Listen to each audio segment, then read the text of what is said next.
All right, thank you guys for joining. Welcome to another episode of the WeebGarden. So over the weekend, I was going to transplant all of my tomato and cucumber plants into their permanent homes in these large pots on my patio. But I got real sick to the old tum-tum and I wasn't able to do it. So today we're gonna go ahead and get that started. I got some nice soil ready, I've got some mulch ready, I've got the pots ready, I've got some fertilizer ready. Didn't you hear me? I said I'm ready. And I'll show you how I'm gonna get them potted up. Let's go.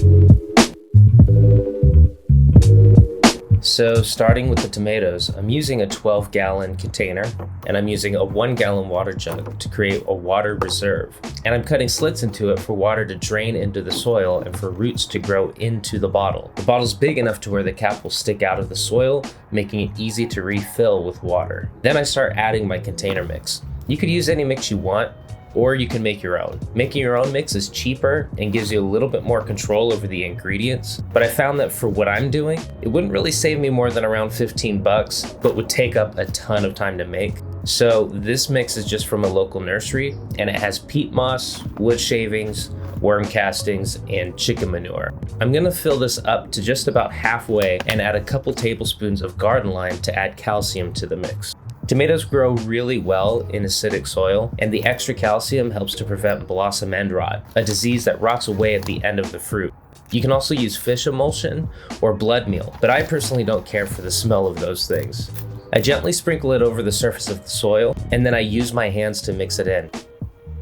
Then I add more of my mix, almost enough to fill it up. And at this point, I'm adding some organic dry fertilizer. I wanted a neutral fertilizer with an NPK of around 555, and this was the closest I could find. I'm gonna sprinkle in a few tablespoons and then just use my hands to mix it in. Then I'm gonna repeat the process, adding more mix and then a little more fertilizer.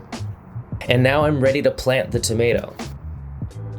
First, I'm figuring out where I want to place the tomato, and then I remove it from its container by flipping the tomato over and gently squeezing and tapping the container until the tomato plant becomes loose and the container just slides off. Then I use my hand to dig a hole into the container mix, and I'm gonna plant an inch or two deeper than it was originally. Tomato plants will develop roots at the stem, those surface roots I mentioned in my last video, and planting a little bit deeper will help stabilize it. I use my fingernails to clip off a couple of the leaves and stems at the bottom of the plant before I put it into the soil. Then I place it in the hole and seal it into place. As I'm doing this, I can already feel moisture in the soil, so I know the water jug trick is working. I'm noticing a couple stems here and there that are touching the soil, so I'm gonna clip those off as well. As long as we aren't damaging the main vine and clipping away the top stems and leaves, the plant will be fine and continue to grow. Now that we're planted, I'm adding some mulch. The mulch helps keep moisture in the container and prevents water and soil splatter, which will help prevent soil-borne diseases from spreading up the plant. It's optional here, but I think it just looks nice. I'm using bark, but you could use hay, wood shavings, or other types of mulch. And that's it. Tomato planted. Now on to the cucumber. I'm using a much smaller 3-gallon container for this, and I've grown cucumbers in containers like this before. And I'm using about 5 of these containers in my garden to plant cucumbers. Cucumbers don't need the extra acidity from garden lime, so I'm skipping that step here, but I'm adding the same exact fertilizer at the top and mixing it in by hand. Since the cucumber was just grown in a peat pot and has a lot of root growth, I'm going to just plant the whole peat pot. You could peel off the peat pot if you want to, but it's really not that necessary. And I'm adding the same mulch as before. I found cucumbers to be extra prone to soil-borne disease, and so I definitely recommend adding mulch to your cucumber plants. Finally, I add water to the container and move it to its permanent spot. Remember to use a well-draining container for your cucumber plant to prevent root rot. And that's it. Now I just need to go repeat this process like 15 more times for the rest of the plants. Okay, I am done. Mostly done, anyway. So I didn't show you everything, but I showed you how I did the cucumbers and the tomatoes. We'll check back in tomorrow and I'll show you how everything's set up. But for now, I'm tired, I'm dirty, my hands are filthy, my clothes are filthy, I'm a dirty, dirty boy. So I'm gonna go ahead and take a shower and get some rest. and we'll check back in tomorrow. And it's tomorrow. So we're gonna go out. I'm gonna show you everything I've got in the front, how it's looking. And we're gonna put in stakes. We're gonna get things covered up. We're gonna feed everything. And yeah, we got a busy day. So let's get to it.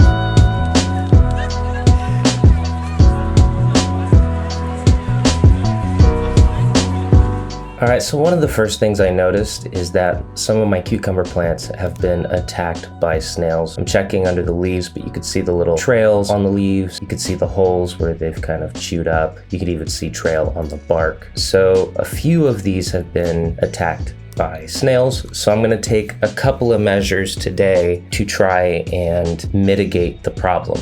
So before we even do anything, we're gonna just remove any damaged leaves from the plant. And then that way, energy can be devoted to new leaf growth instead of trying to grow the damaged leaf. Then from there, we could take measures to prevent more attacks.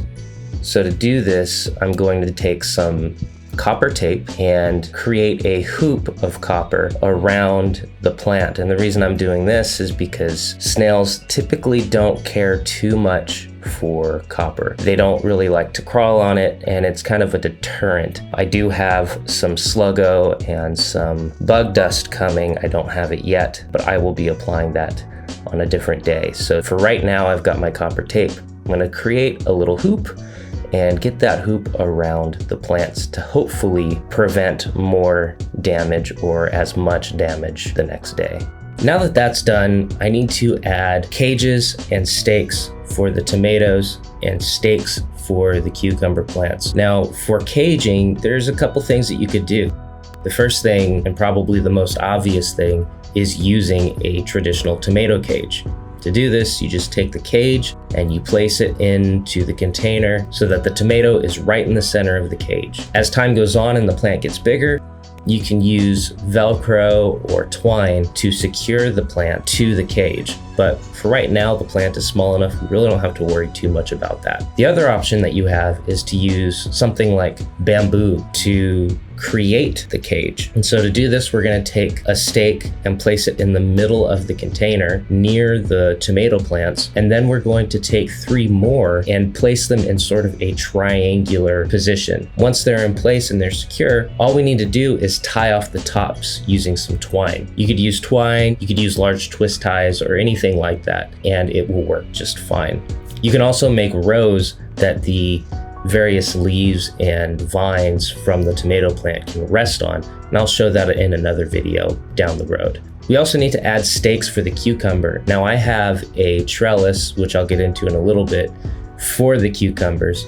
So the stakes in this case are really just to secure clear plastic bags over the plants. Again, I'm continuing to protect them from California's winds and rains and unusually cold weathers this season. Once we have our cages and our stakes in place, all we need to do is take our clear plastic bags and drape them over the containers. Now, these stakes and cages are pretty tall, so in order to secure the bag, as well as make sure the bag covers the entire container, we're going to kind of stab the bag with the tops of the stakes and the cages. And this will allow me to cover up 1 to 2 containers at a time. And that's pretty much it. We just repeat this process throughout the entire garden. And then whenever we want to remove the bags, all we need to do is just lift them off or tie them up at the top. And so you might be asking, why are we covering all of the plants in bags? Well, it's really just to create a microclimate during the colder weather that California is having. Protects them from the rain, protects them from the harsh winds. It can even protect them from certain pests.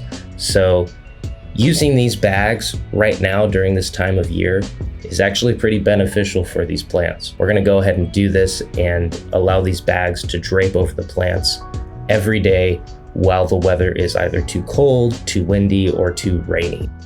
So the last thing I wanted to show you was this trellis that I put together. It's actually the frame of a futon. So what I did was I took the arms of the futon and the back and the seat of the futon, and I propped up the back and tied it to the arms using zip ties. And this allows it to balance on its own. So it's like a freestanding tall trellis. So just wanted to show this off as a way to encourage creativity. If you're looking to trellis something, or if you're looking to add something useful to your garden, take a look at what you have around the house. You never know what you might find or how it might come in handy for your garden. And we're done.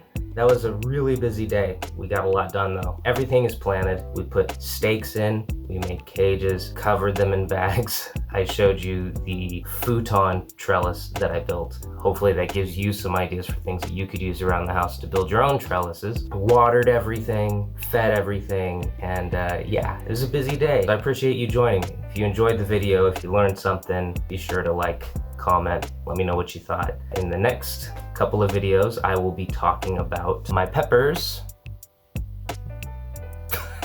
I'll be talking about my peppers. I'll be hardening these off here pretty soon. This is a red bell pepper, but I've got Korean peppers, Pinot Noir bell peppers, and a whole bunch of others that I'm gonna be potting up. So join me for that. I'm also gonna talk about how to make your own seed starting mix and how to sow your own seeds and grow them indoors. So if you're interested in learning that, be sure to subscribe and hit the old bell for notifications. Cool. That about does it for this one. Thank you for joining, and I'll see you next time. That about does it for this one. Thanks for joining, and have a good rest of your life.